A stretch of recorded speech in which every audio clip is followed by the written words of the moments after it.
Ayan, hello guys. At ayan, sobrang pagod, nangingintab pa. Hello. Ayan pa, meron pa akong kasamang mag-vlog. Ayan, ito, meron nga ako papakita sa inyo. Kung paano kumain ng pili na. Baby, sugar to, sugar. Ay, dito ko na nga nailagay. Oh. Ayan, ito yung pili nut. Kanina, matigas to, matigas. Super tigas. Tapos, binanlian lang ng mainit na tubig. At ito na ang nangyari. Tatanggalin lang natin yung balat. Tatanggalin natin yung balat. Tapos, yan, tatanggalin na natin yung balat. Wait lang. Yan, nadadala ang balat. Yung laman. Yan yung laman. Masarap guys. Pero sa mga medyo maselan dyan, yan, sasawsaw natin sa asukal. Para may lasa. Wala kasi siyang lasa. Ayan. Sawsaw sa sugar. Para magtalasa ng konti.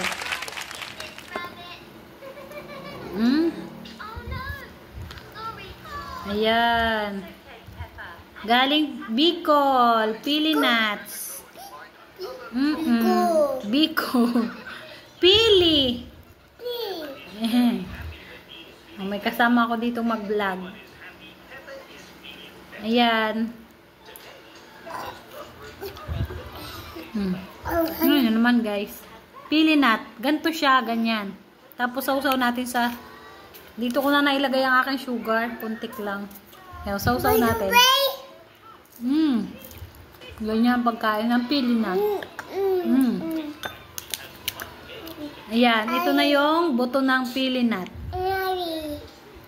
Tapos,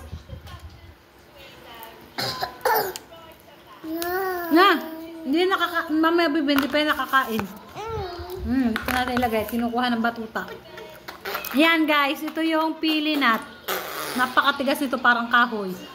Yung nuts, nasa loob nito guys. Pupukpukin natin to para makuha yung nuts sa loob. Ayan guys, ganyan ang pagkain ng pili nuts. Ngayon din lang din ako nakakain ng ganito guys. Kaya, masarap naman pala. Meron pa ako ditong 3. Ako lang naman ang kakain nito. Sigurado yung mga kasama ko hindi naman kakain. Yan, nakatatlo na ako. 3.